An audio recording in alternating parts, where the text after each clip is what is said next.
세월호가 인양되고 있습니다. 먼저 이 인양의 기술적인 문제점, 과제 짚어보겠습니다. 진교중 전 해군 해난구조대장 전화 연결되어 있습니다. 안녕하십니까, 대장님. 네, 안녕하세요. 네, 지금 언론 보도 보고 계신 거죠? 네네. 현재까지는 잘 진행되고 있는 게 맞습니까? 네, 현재까지는 기상이 받쳐줘가지고 예. 이상 없이 예정대로 잘 올라오고 있습니다. 네. 그러면 이제 앞으로 어떤 공정들이 남았는지 좀 기술적으로 설명해 주십시오. 네, 현재 세월호가 제킹 바지선에 의해서 올라오고 있는데 지금 수면으로부터 2.7m까지 올라왔습니다. 2.7m, 예. 이 2.7m까지 올라왔는데 13m까지 수면상에서도 띄운 다음 예. 이 세월호를 반잠수선이 있는 안전지역까지 옮겨서 예. 반잠수선에 탑재를 하면은 세월호 인양은 성공했다라고 볼 수가 있습니다. 이 반잠수식이라는 게 뭐죠? 네, 반잠수식이라는 것은 배에다가 물을 넣어서 깔아앉혔다가 아하. 배에 물을 빼면은 배가 뜨는 그런 원리를 이용해서 아하. 배를 물에 가라앉혔다 띄웠다 하는 방식을 반잠수선이라고 그럽니다. 아, 그러니까 이 배를 가라앉혀서 그 위에 세월호를 올리고 그런 다음에 여기 물을 빼서 세월호와 함께 배가 올라가는 세월호를 갖다가 띄우는 겁니다. 알겠습니다. 네네. 그런 다음에 이제 그 목포항에 도착을 하고 도착을 한 다음에 다시 또 육지로 옮기고 이런 과정도 굉장히 오래 걸린다면서요? 네네. 세월호를 반잠수선에 실어서 목포 신항 철제부두로 가서 목포 신항에서 육상으로 올리는데 이 과정은 시간이 걸릴 뿐이지 고난이도 작업은 아니기 때문에 아하. 세월호를 반잠수선에 올려놓으면은 세월호는 안전하게 인양이 됐다라고 보시면 되겠습니다. 거기까지가 핵심이군요. 네. 네, 밤단수선에 올라가는 순간 인양은 성공한 것이고 나머지는 그냥 시간의 문제일 뿐이군요. 네, 그렇습니다. 혹시 그 과정 중에 뭐 추가적으로 주의해야 될 사항이 있습니까? 이 과정 중에? 네, 주의해야 할 것은 지금 이 작업의 관건은 해상 상태입니다. 해상 상태. 해상 상태가 파고가 1m 이내에 바람이 초속 10m 이내로 불어야 됩니다. 이 부는 것도 작업이 시작해서 작업 끝나는 72시간 동안 지속이 돼야지 중간에 바람이 심하게 분다든지 또는 파도가 치면은 인양하는 인양틀이 절단될 수 있기 때문에 아하. 이 기상 요건이 관건이 되겠습니다. 그러면 거꾸로 얘기하면 날씨만 받쳐주면 이건 성공 가능성이 대단히 높은 방식입니까? 네, 그렇습니다. 그래서 지금 하루는 지금 지났지 않습니까? 네. 앞으로 이틀 남았는데 이 이틀 동안에 지금 기상 예보는 작업하는데 문제가 없다라고 기상 예보가 나오고 있습니다. 알겠습니다. 여기까지 기본적인 상황이었고 이제 가장 많은 지적을 받는 것이 왜 굳이 이 기술력도 검증이 안 된 것으로 보이는 상하지 셀비지를 선택했으며 그리고 또 다른 업체들이 다 제시한 방식으로 하지 않고 상하이 셀비지가 제시한 방식으로 했다가 실패하고 결국은 다른 업체가 제시한 방식으로 하고 했느냐. 이거 처음부터 문제 아니냐. 이런 얘기가 있는데 전문가로서 보시기엔 어떻습니까? 이 문제. 네, 저도 보는 시각이 같습니다. 왜냐하면은 기술 점수 1등에서 4등까지 제안서를 낼 때 모든 업체들이 제킹 바지선으로 인양하는 것을 제안했고 상하이 쌀베지만 구력지에다가 크레인을 쓰는 방법을 썼는데 예. 왜 상하이 쌀베지를 그러면 선택했느냐. 851억이라는 천억에 못 미치는 851억이라는 가격이 싸다고 해서 해수부에서 상하이 쌀베지를 선택을 한 겁니다. 아, 요인이 가격밖에 없었어요? 네네. 해수부가 공식적으로 밝힌 상하이 셀비지를 기술 점수는 낮았는데 불구하고 선택한 이유가 가격이 싸서 그랬다? 네네, 그렇습니다. 그러면 상하이 셀비지를 제외한 다른 모든 업체들은 지금 현재 사용하는 이 방식을 제시했던 거군요, 처음부터. 네, 그렇습니다. 그래서 상하이 쌀베지도 이 방법으로 해야 된다라고 전문가들이 누누이 해수부에 건의를 했으나 예. 해수부에서는 가격 점수가 높기 때문에 어쩔 수 없이 상하이 쌀베지를 준다 해서 상하이 쌀베지가 이 작업을 시도했는데 작년 연말까지 1년 거의 4개월에 걸쳐서 작업을 했는데 실패를 하고 한 다음에 다른 업체들이 제안한 잭킹 바지 방법으로 3개월 동안 준비해서 지금 작업이 현재까지 한 50%, 그러니까 난이도로 봐서는 50%까지 진행이 됐는데 현재까지는 전혀 이상 없이 아주 순조롭게 작업이 진행되고 있다라고 보시면 되겠습니다. 아니 그러면은 애초부터 다른 업체들 모두가 제시했던 방식대로 했으면 진작에 올라왔겠네요. 네, 그렇습니다. 참. 그럼 오로지 돈 때문이었다. 그럼 예. 실제 전문가로 보시기에 가격이 결과적으로 싸게 먹힌 건 맞습니까?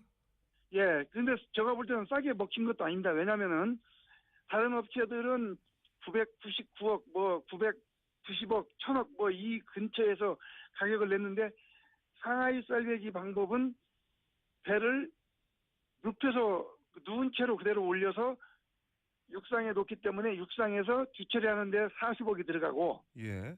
그 다음에 세월호 주변에 유실물 방지를 위해서 펜스를 쳤습니다. 예.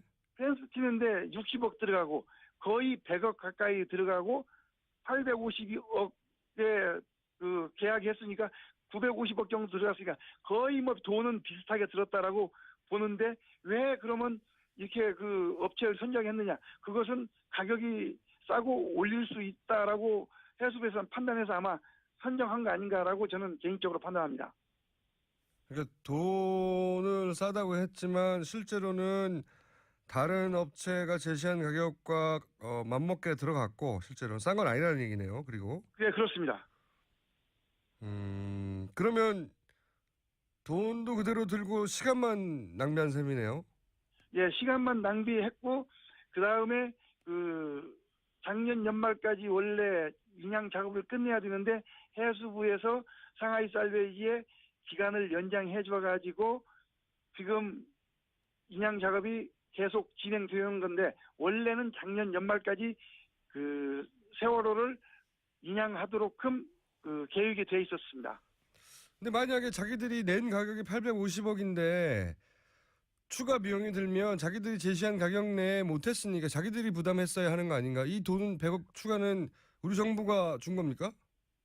이제 해수부에서 준 건데 이것은 저도 그 내용은 잘 모르겠습니다. 그러나 지금 추가적으로 진행하는 사항에 대해서는 상하이 쌀베이지가 다 부담하면서 작업을 하고 있습니다.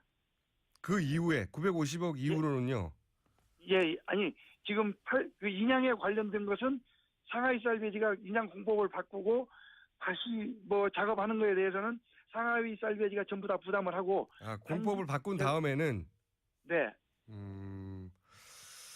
아니 그런데 그 이전에 이미 이런 오랜 시간 지연되고 게다가 실제 우리 정부가 지급한 게 950억이고 하면 이거 누군가 책임져야 되는 거 아닌가요? 보시기에 어떻습니까? 예, 851억은 지불을 하고요. 예. 나머지는 추가 비용으로 그 상하이 쌀배지 방법으로 인양을 하기 때문에 추가 비용이 들어서 그 해수부에서 우리나라 업체에 돈을 주어서 그 뒷수습을 하도록 하는 그런 개념이지 상하이 쌀배지한테 돈은 가는 것은 아닙니다. 그렇지만 정부가 총 100억을 더 추가 지불한 건 맞네요. 그렇습니다. 더 비용이 더 들은 거죠. 그러나 그 돈이 상하이 쌀배지로 가지는 않았습니다. 중요한 건 어쨌든 전체 인양 비용에 실제로 다른 방식이면 진작에 끝났을 방식의 비용만큼 들었던 건 사실인 거고. 그렇습니다. 예.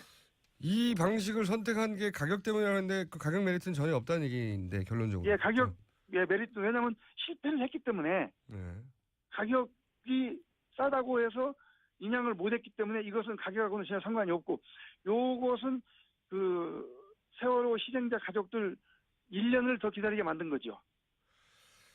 다른 거 다 떠나서 정치적인 부분은 제가 기술적인 게 아니니까 여쭙지 않겠는데 최소한 기술적인 부분에서 보자면 우리 정부 너무 무능했다 이렇게 말할 수 있는 겁니까?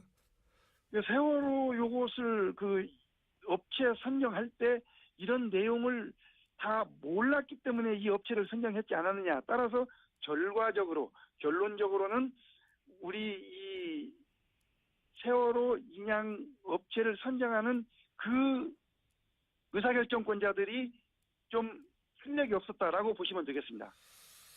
알겠습니다. 기술적인 관점에서만 보자면 실력이 없었다.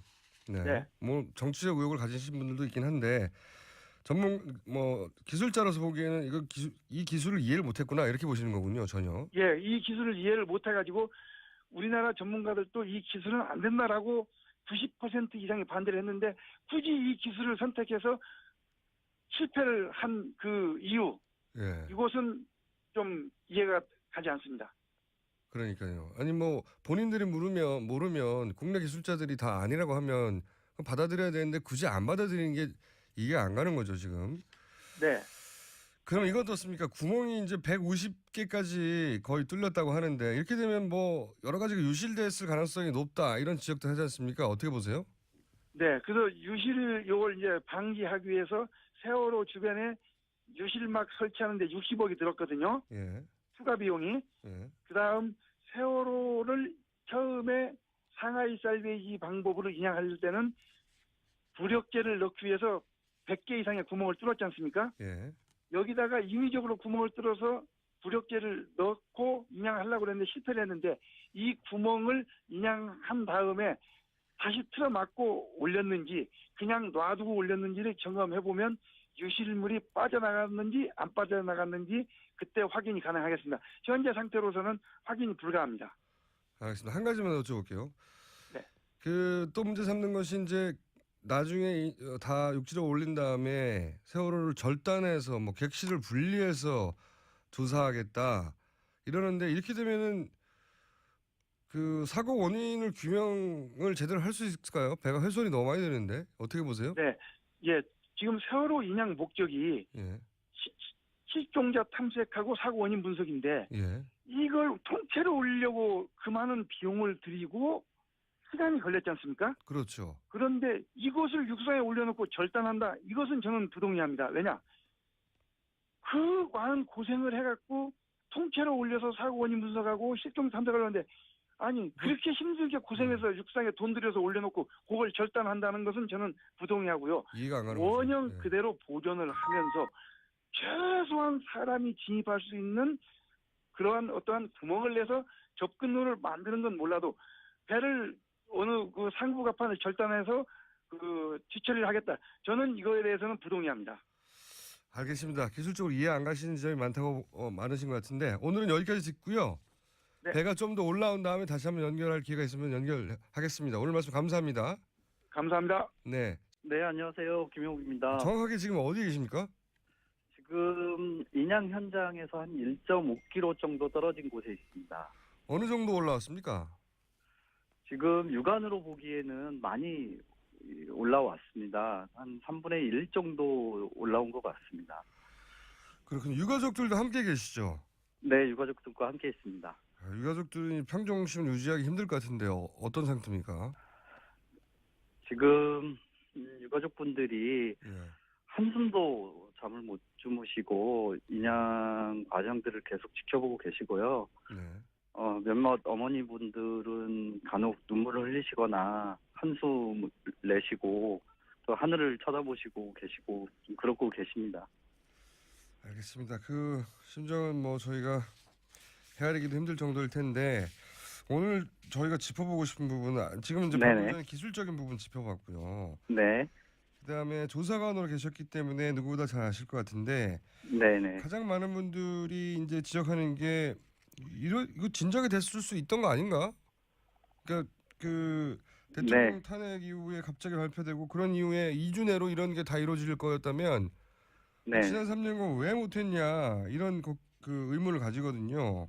네. 저희들도 굉장히 의구심을 갖고 있는 것 중에 하나인데요. 예, 그 결과론적으로 얘기하면 지금 상하이 셀비지가 애초에 했던 방식이 다 실패한 결과이고 그렇죠. 상하이 셀비지 이외의 업체들이 제안한 방식으로 지금 인양을 하고 있는 형식이지 않습니까? 네, 애초에 그 상하이 셀비지가 아닌 다른 선진적 기술을 갖고 있는 업체가 인양을 시도했다면 이것보다는 빠르게 네. 인양이 되지 않았을까. 저희들도 그런 생각을 갖고 있습니다.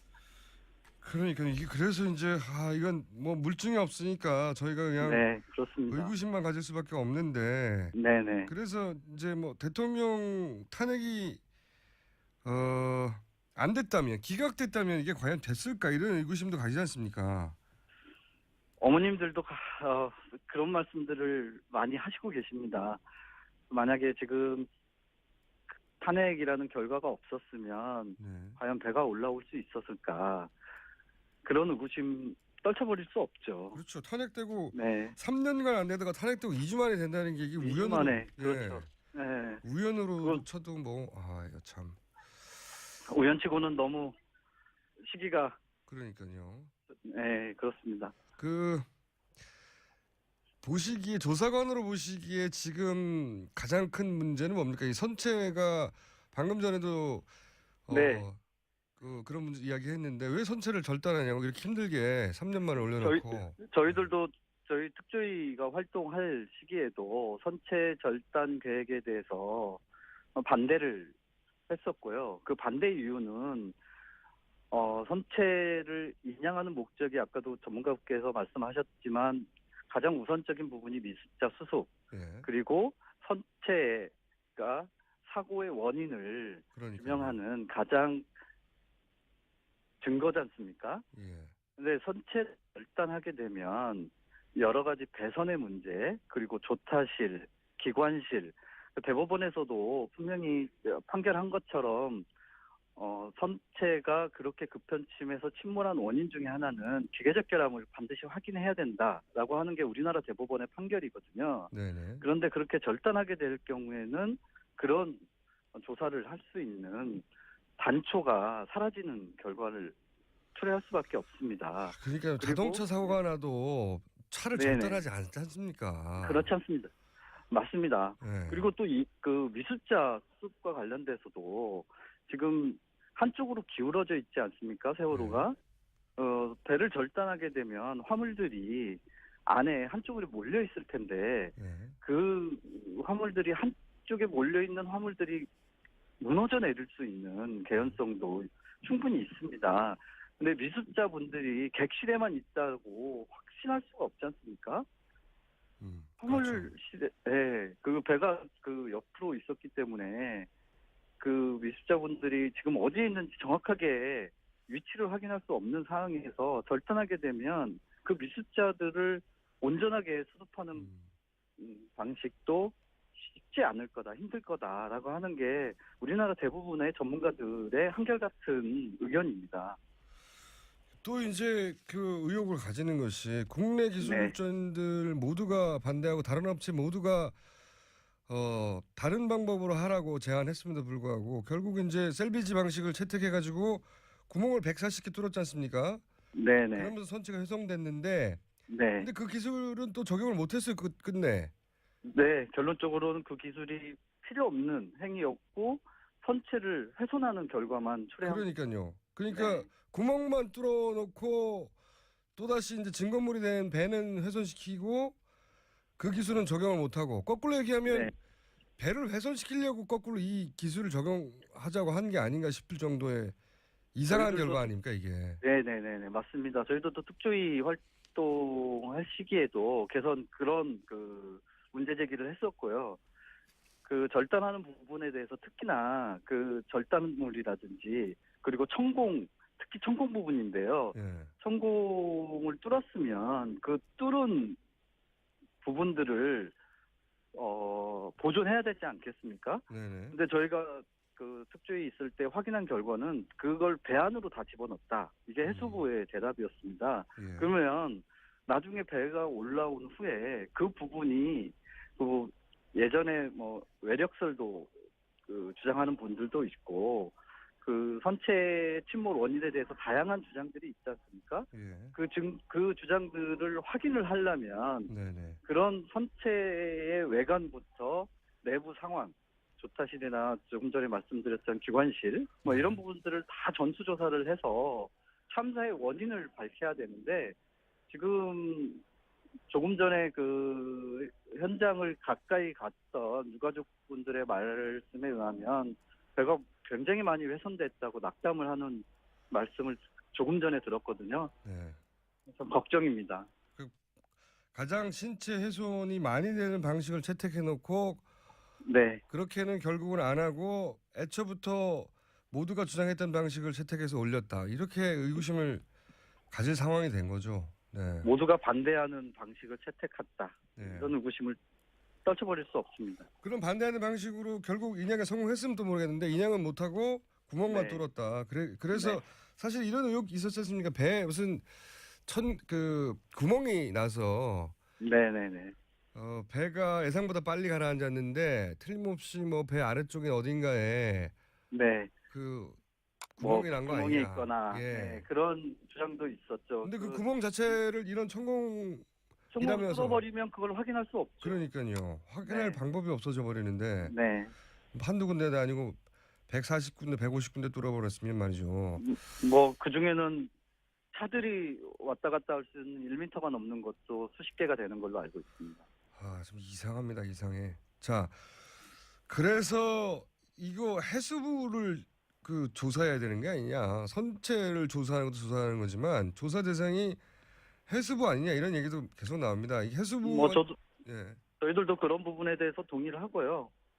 그 특조위 활동할 때도 마찬가지고 지금도 마찬가지인데 선체를 인양하는 과정 속에서 충분히 소통하고 내용을 공유하고 그리고 그 가족들과 협의하는 과정들이 있었으면 저희들이 이런 필요 없는 의구심을 가질 필요가 없는데요. 예. 전혀 그런 방식을 채택하지 않고 오죽하면 유가족분들이 동거차도에 텐트를 치고 네. 24시간 감시하고 이런 결과를 만들어낸 거. 그건 저도 결국은 모르겠죠.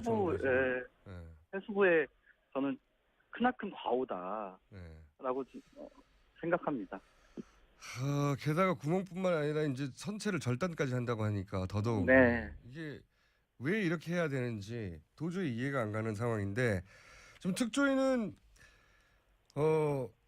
이제 해산이 돼버렸고 해산됐죠. 예. 네, 해산되고 저희 조사관들 그 특조위가 끝난 후에 그 강제로 종료됐지 않습니까? 네네.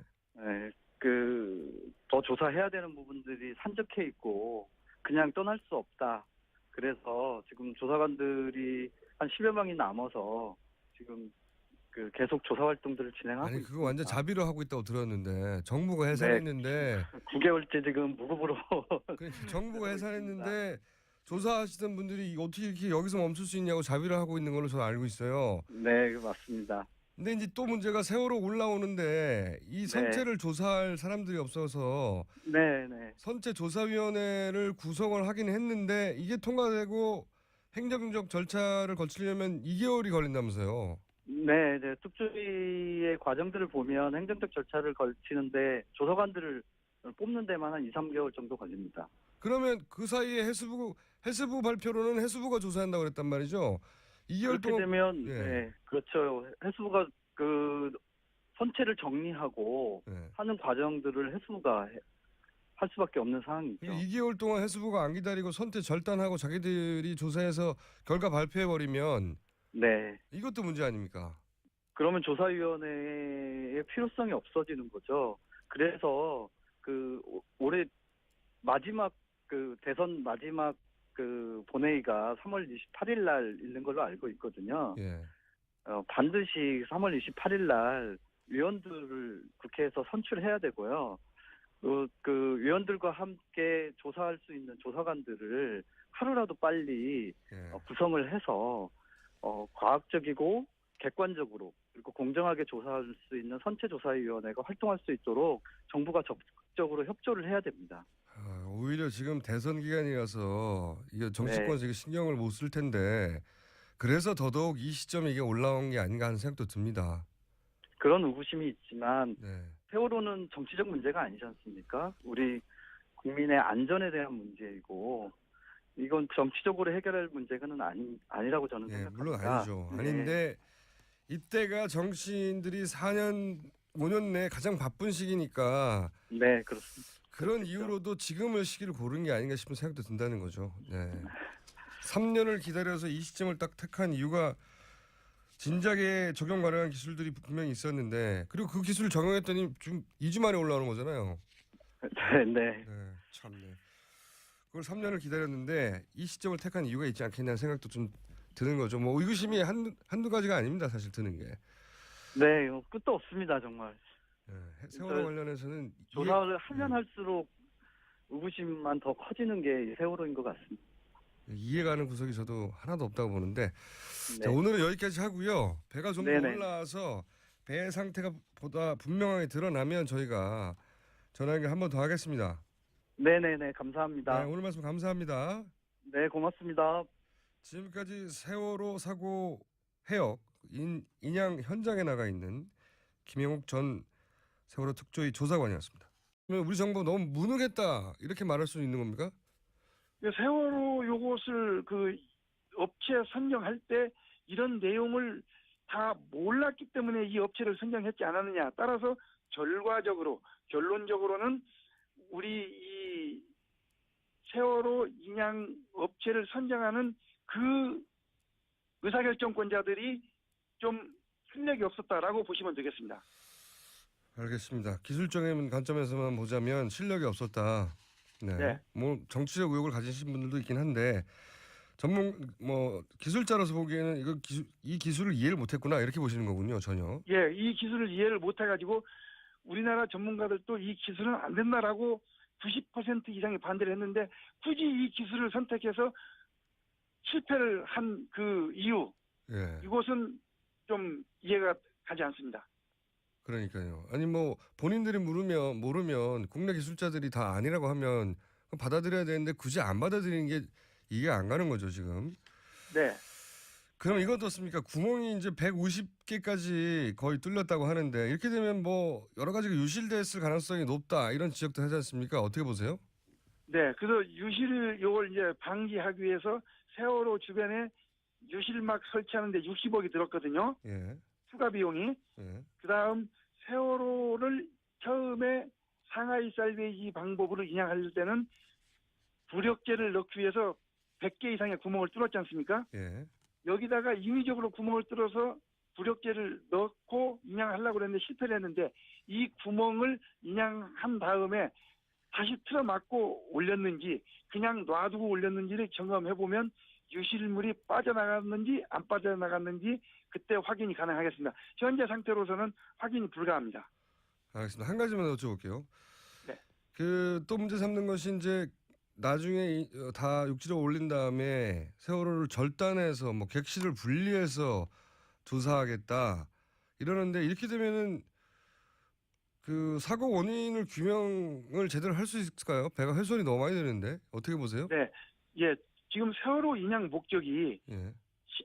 실종자 탐색하고 사고 원인 분석인데 지금 인양 작업이 계속 진행되는 건데 원래는 작년 연말까지 그 세월호를 인양하도록 그 계획이 돼 있었습니다. 근데 만약에 자기들이 낸 가격이 850억인데 추가 비용이 들면 자기들이 제시한 가격 내에 못했으니까 자기들이 부담했어야 하는 거 아닌가? 이 돈 100억 추가는 우리 정부가 준 겁니까?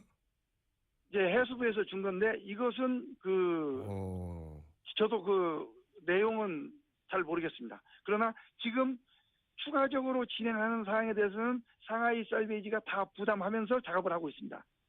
그 이후에 950억 이후로는요? 예, 아니 지금 그 인양에 관련된 것은 상하이 살베이지가 인양 공법을 바꾸고 다시 뭐 작업하는 거에 대해서는 상하이 살베이지가 전부 다 부담을 하고 공법을 바꾼 다음에는 네. 아니 그런데 그 이전에 이미 이런 오랜 시간 지연되고 게다가 실제 우리 정부가 지급한 게 950억이고 하면 이거 누군가 책임져야 되는 거 아닌가요? 보시기에 어떻습니까? 예, 851억은 지불을 하고요. 예. 나머지는 추가 비용으로 그 상하이 살베이지 방법으로 인양을 하기 때문에 추가 비용이 들어서 그 해수부에서 우리나라 업체에 돈을 주어서 그 뒷수습을 하도록 하는 그런 개념이지 상하이 살베이지한테 돈은 가는 것은 아닙니다.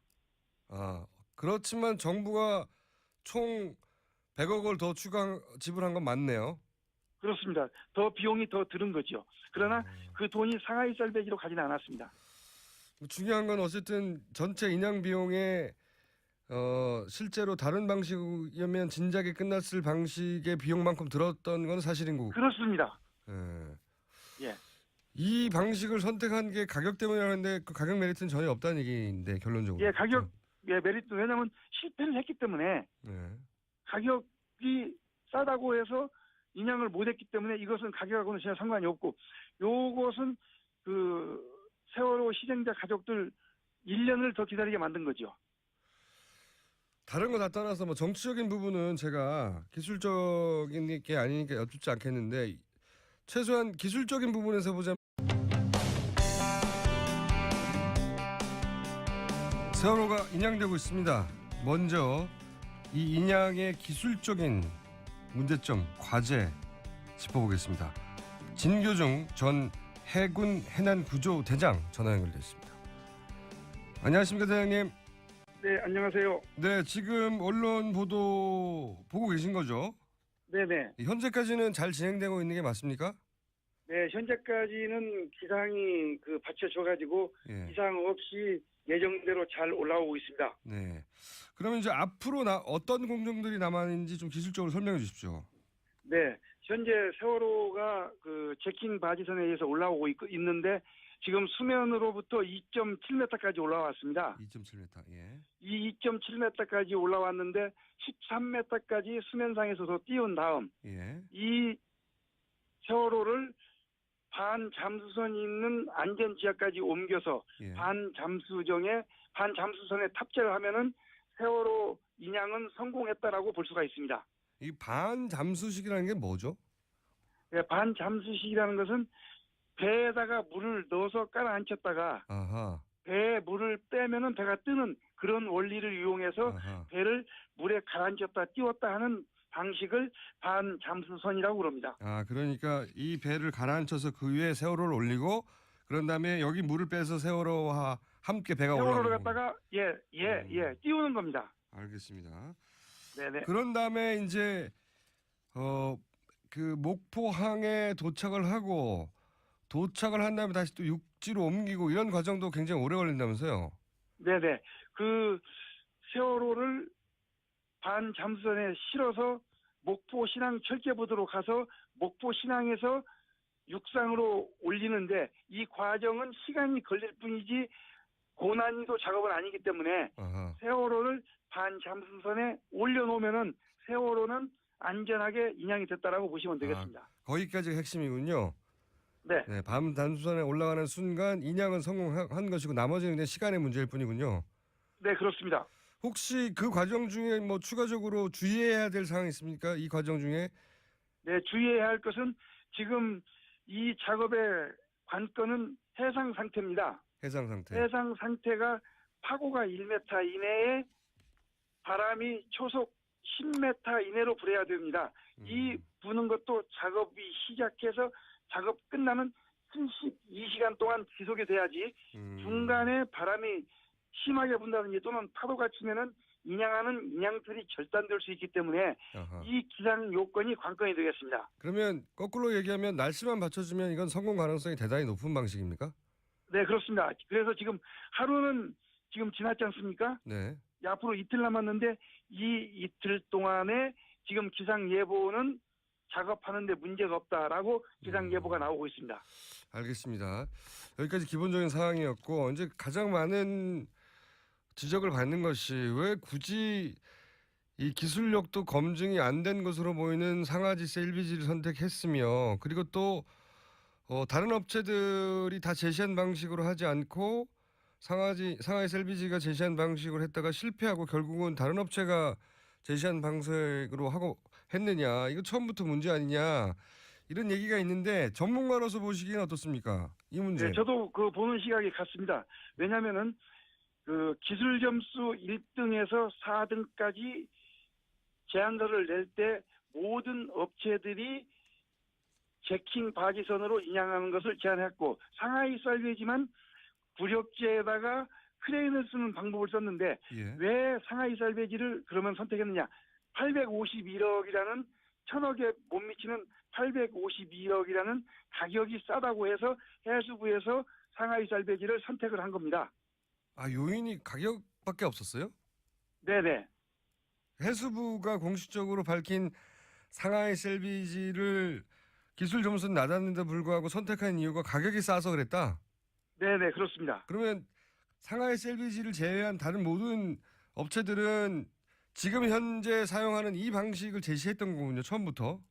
네, 그렇습니다. 그래서 상하이 살베이지도 이 방법으로 해야 된다라고 전문가들이 누누이 해수부에 건의를 했으나 예. 해수부에서는 가격 점수가 높기 때문에 어쩔 수 없이 상하이 살베이지를 준다 해서 상하이 살베이지가 이 작업을 시도했는데 작년 연말까지 1년 거의 4개월에 걸쳐서 작업을 했는데 실패를 하고 한 다음에 다른 업체들이 제안한 제킹 바지 방법으로 3개월 동안 준비해서 지금 작업이 현재까지 한 50% 그러니까 난이도로 봐서는 50%까지 진행이 됐는데 현재까지는 전혀 이상 없이 아주 순조롭게 작업이 진행되고 있다라고 보시면 되겠습니다. 아니, 그러면은 애초부터 다른 업체들 모두가 제시했던 방식대로 했으면 진작에 올라왔겠네요? 네, 그렇습니다. 참. 그럼 오로지 돈 때문이었다. 그럼 예. 실제 전문가로 보시기에 가격이 결과적으로 싸게 먹힌 건 맞습니까? 예, 근데 제가 볼 때는 싸게 먹힌 것도 아닙니다. 왜냐면은 다른 업체들은 999억, 990억, 1000억 이 근처에서 가격을 냈는데 상하이 살베이지 방법은 배를 눕혀서 누운 채로 그대로 올려서 육상에 놓기 때문에 육상에서 뒤처리하는데 40억이 들어가고 예. 그 다음에 세월호 주변에 유실물 방지를 위해서 펜스를 쳤습니다. 예. 펜스 치는데 60억 들어가고 거의 100억 가까이 들어가고 852억에 계약이 했으니까 950억 정도 들어갔으니까 거의 돈은 비슷하게 들었다라고 보는데 왜 그러면 이렇게 업체를 선정했느냐? 그것은 가격이 싸고 올릴 수 있다라고 해수부에서 판단해서 아마 선정한 거 아닌가라고 저는 개인적으로 판단합니다. 그러니까 돈을 싸다고 했지만 실제로는 다른 업체가 제시한 가격과 맞먹게 들어갔고 실제로는 싼 건 아니라는 얘기네요. 그리고 네, 그렇습니다. 그러면 돈도 그대로 들고 시간만 낭비한 셈이네요. 예, 시간만 낭비했고 그 다음에 작년 연말까지 원래 인양 작업을 끝내야 되는데 해수부에서 상하이 살베이지의 기간을 연장해 줘 가지고